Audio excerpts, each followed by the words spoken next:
drop it into gear. Oh.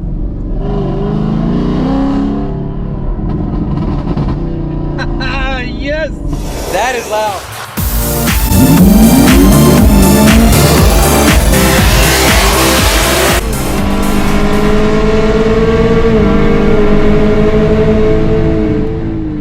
What is going on, guys? Welcome back to the channel and welcome back to another video.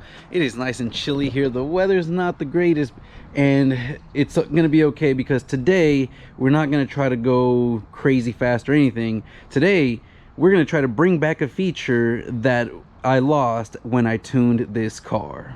Now, first of all, before we get started with the video, guys, check out the truck, freshly washed. Camaro's freshly washed as well, looking great. But if you haven't, make sure to hit that thumbs up button if you like this video, and if you like seeing my videos, it really helps me out. And consider subscribing if you're not already subscribed. About 3 out of 4 of you guys are not. And of course, the goal for 2021 is to get to 10K subscribers. And if you want to support the channel, we've got caps and shirts on the website, link in the description down below.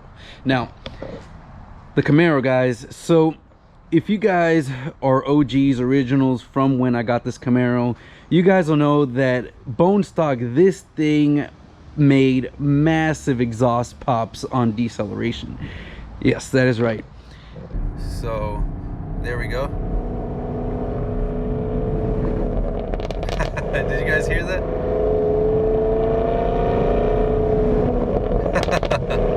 You literally just, and then accelerate and let off the gas. So give it some gas up to close to 4,000 RPM and then just let off the gas. From the factory, guys, the 2019 Camaro for some reason had more pops than many of the other years with the dual mode exhaust, and I'm not sure if it has to do with the 10-speed or the tuning calibration or what, but it had crazy pops. And when I got tuned by Pat G, I still maintained some of those pops, but when we went to Prey, the pops were gone. Now, obviously, Prey tunes these cars much different, and he knows exactly what he's doing and has the car performing at its best at wide open throttle and just doing really amazing things at the track with what it has. I mean, car stock stall still drives great, idles great, and goes to the track and is able to go bust off 10s at over 130 miles an hour. That is insane. But I really do miss the pops that we had. Now, if you watch my last video, you'll know that I did put back my stock muffler so we don't have the turn downs anymore. Now today I have kind of dove into the HP tuners and the tune from Brett, and mainly what I was originally trying to do is try to get the transmission shift points changed. If you guys watch my last track video, you'll know that the car actually short shifted. It didn't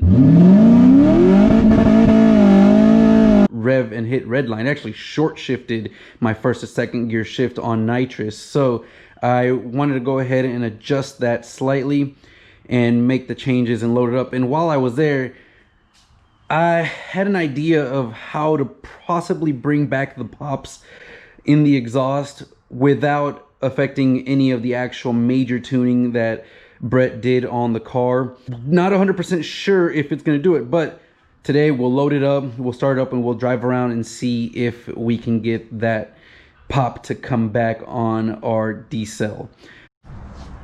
Okay, guys, so we have got the engine and trans tune loaded up, and I'm gonna try to hurry up because the weather is definitely not liking. So I think I'm just gonna go take it out. I just washed it. I don't really want to get it dirty. Man, weather's not cooperating. We're gonna go ahead and give you the start and see if we can get some pops on it.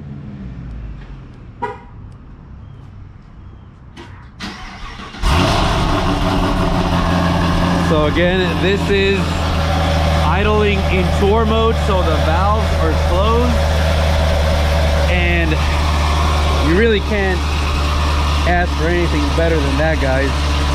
This thing just almost over 500 horsepower car that sounds as docile as it does here. I mean, really can't ask for more than that. Of course, open up the valves and this thing will scream. But let's go out and see if we got our exhaust pops back. And inside the cabin, guys, I mean, with the seats back, with everything in the back, it's nice and tame. Of course, we've got it in tour mode. Let's go ahead and back out of here. Basically, now we don't have any warning lights. Before, we used to have the ABS or the airbag light on because we had the seat removed and the airbag was disconnected. But now the only thing we have is, of course, my seatbelt and the TPMS sensors from having the drag pack. Show you guys what it sounds like in here with the open valves, and definitely much louder. I don't know if you guys can hear that, but it's still much tamer than it was with just the turn downs. Definitely much more manageable. We're gonna leave that open in sport and let's see if we can get the pops. So you used to be able to basically accelerate and then let off the gas and you would have a pop. Now that didn't seem to have done it. We're gonna put it in manual mode because that's when it would really do it also. So basically we'll just drop it into gear, bring it up to there you go.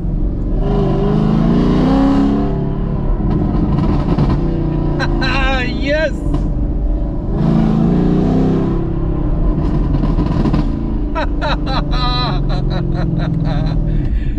Yes, the pops are back. Did you guys hear that? I hope you guys heard that. Oh my goodness, the pops are back. Check this out, guys. I really hope you guys can hear this. Guys, the pops are back. Check this out.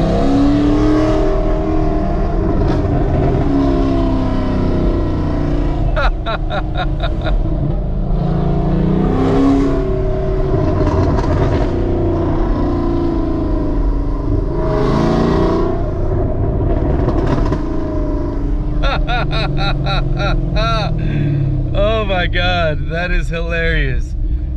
Woo! Now again, I didn't change much of anything in the car tune-wise. I wish the weather was nicer so that we could get a nice cruise and give you guys some more shots, but the pops are back. That is right. Now, I'll go ahead and tell you guys right now exactly what I changed in the tune. Well, guys, I hope it came across the camera. The pops are back. Yes, sir.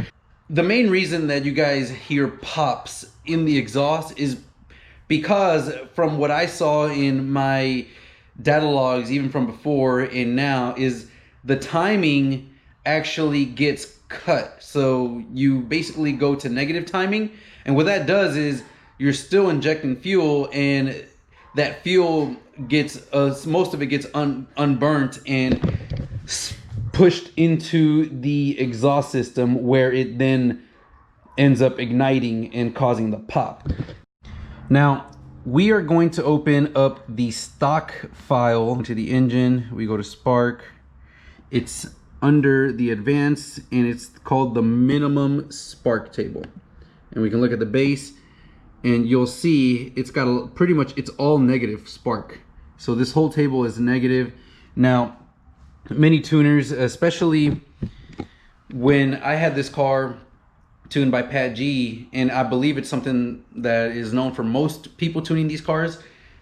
What happens is if you only tune the ECM, the TCM can command it to pull timing, and what you get is this is the table that they go to when the transmission calls it to cut the timing out. And that is what basically means if you're going through a shift or anything like that, this is the basic table that they would go ahead and refer to. So it'll cut all the timing and you hear those shift points the way that they run. Now, to get this car to run a little bit faster, you obviously don't want it cutting timing even in between a shift. You do want to pull some timing, but not every bit of it. So one thing that you can do is go into this table, and in the higher spark mass, so basically up in the shift points or up in this higher RPM range, you can make this grouping here positive. Make it whatever, 18 degrees, 20 degrees, or whatever you might want, and you can play with that. I am no tuner, so don't look at me and go to me for advice. That's your tuner can really adjust that. Now, obviously this part of the graph where you're wide open throttle, you don't, whatever your tuner sets that to, that's what you want to leave it as that. But in my case, this whole table, we had positive up here. So what I did was just went ahead and especially in this range of the 4,000 to 3,000 RPM range, anything above here, you'll get 1 or 2 degrees. But I only want the pops really at part throttle when I'm decelling around the 3,000 to 4,000 RPM range. So as you guys can see, we have negative degrees here. So if you just keep this and basically copy this table over, or at least part of this table, that is what I did. And so I put a little bit of the stock file back in that part of the table, and lo and behold, we got the pops, guys. Man, I really wish the weather was not as bad as it's looking, and unfortunately the weather's gonna be like this for the next couple days, so not gonna be able to do much content. Had the truck completely washed, and well, the rain doesn't help. But either ways, guys, this thing finally got the pop back. Finally has the pops back, and I love it. That just means we're gonna be able to have a lot more fun just cruising, driving around, accelerating, letting go, and just hearing the pops go. It's just so much fun. But with that being said, guys, let me know in the comments down below. Hopefully you found this interesting and informative. If you have a car that used to have pops and doesn't have them anymore, I would highly suggest looking into the minimum spark table and seeing what you guys can change so that you get your pops back. Now, below disclaimer, I haven't talked over with Brett as far as what that does to the engine or to the exhaust or any of that setup, to the plugs, the pistons. I don't foresee it being an issue because that's basically how it was from factory, so I don't see why that would be an issue making those changes. But I'm still going to consult with him, and if he tells me otherwise, I will definitely let you guys know and remove them in the future. But for now, the pops are staying. Hope you guys enjoyed this video, and I'll catch you guys in the next one.